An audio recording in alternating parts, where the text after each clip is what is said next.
I teach people that they can do multiple things all at once, just not in the same levels, right? So things move, and the versatility and adaptability of the human species when enacted is very, very good at saying, okay, well, I don't have to stop doing these things, but I'm going to do a little less of these things because I'm going to do more of this thing. And then that thing's going to be sort of done. So I'll do less of that and a little more of this. And it's kind of, but again, it's a backdrop where you're running your life this way. You're not pushing in every area all at once. You're saying, I just finished a new book a few months ago. It's, I sent you the thing.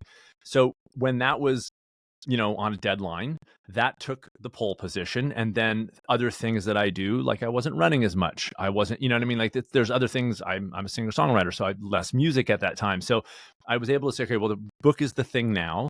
And I was just telling a client recently, I was like, I would wait for my daughter getting out of ballet. She's 14. And I would be there maybe 10 minutes early. I would get a ton done in 10 minutes because I've been working in this realm for years. And so I'm sitting in the car, no internet because I live in a rural town. So I'm literally sitting out this side of this community center, and my laptop comes open and I can go boop, boop in 10 minutes.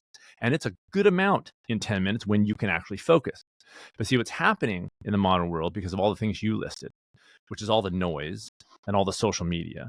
Our brains, there's a really good book by Cal Newport. I don't know if you ever heard of it, called Deep Work. Yeah. So it's this, we're losing the ability to focus for extended periods of time. And I'm only talking about 10 minutes, but I've been there where I can't even focus for 10 minutes. That happened in my second book, scared the hell out of me. I was like, I'm losing the ability I can't even sit still for 10 minutes. Are you kidding me? And so I had to go back to the drawing board and put some tools into place to get my brain back to the place where I could sit and get 10 minutes of good work done. And it is work to do that, but boy, it's pretty great. And so it's not like I have to give up time with my family, which for me is the most important thing. I was able to just I'm always kind of in that background. Look, my kids go off and do their homework. I'm like, okay, well, I can get something done right now. You know what I mean? So that just sort of informs how I get things done. I guess people sometimes assume that I'm a, type A go-getter type of, I'm really not. Like I'm a sit on the chair with a book and a bourbon, man, so it's like, but I get stuff done because it's important to me and I know how to manage it pretty effectively so that it doesn't take over my life and make me unable to not enjoy the things that are most important to me, like family, for instance, and exercise and healthy eating and all those things that are kind of top.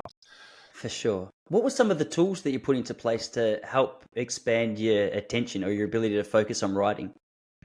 One of the things was, and I use one now. I'm not connected to anything, so it's called Freedom, but there are free ones. At the time, Freedom's like $4 a month or something. But at the time, I can't remember the name of the plugin. But I found a plugin that I put on Google Chrome, and I was able to list the websites that I would be blocked from between this time and this time. And so, and to unblock it, you had to handwrite this type in this paragraph perfectly, like this long paragraph. If you missed one character, it'd start you over. So it was a real disincentive to try to unblock it. But boy, it was the weirdest thing. So I'd be writing, and then without even thinking about it, I'd go to YouTube just because it's just where I was. Oh, good sentence. Congratulations, Sid. You deserve some time on YouTube. And so I'd go over to YouTube, and this screen would pop up, and it would go, "Shouldn't you be working?" Literally, and it would block me. And I still have, so Freedom is the one I use now. Again, I'm not connected, affiliate, nothing, but that's what I use now. It's $4 a month or something. And I use that. And so between 10 and 4, let's say, I block this series of sites.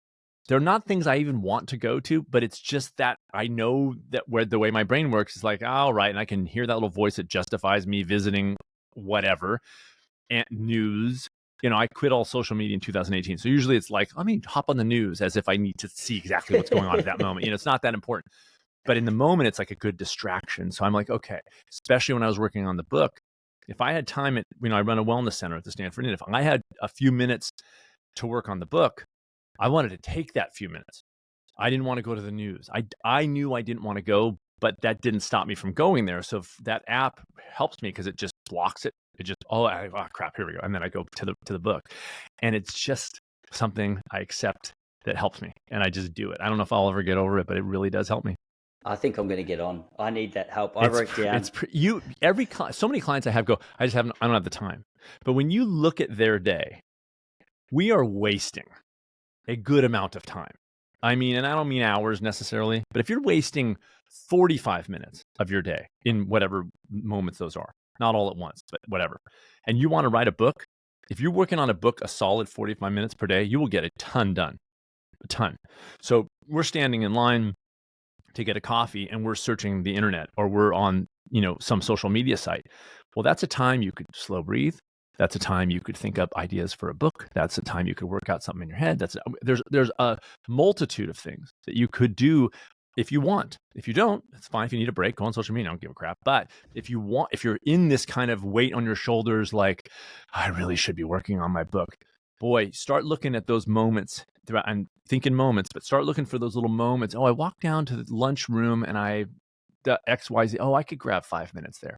But first you have to accept the fact that 5 minutes can be useful. And that's kind of my initial challenge with clients, is convincing them like it does make a difference. 5 minutes devoted to your novel does make a difference. It really, really does, because then you get that 5 minute done and then you're kind of daydreaming about it later on in the day.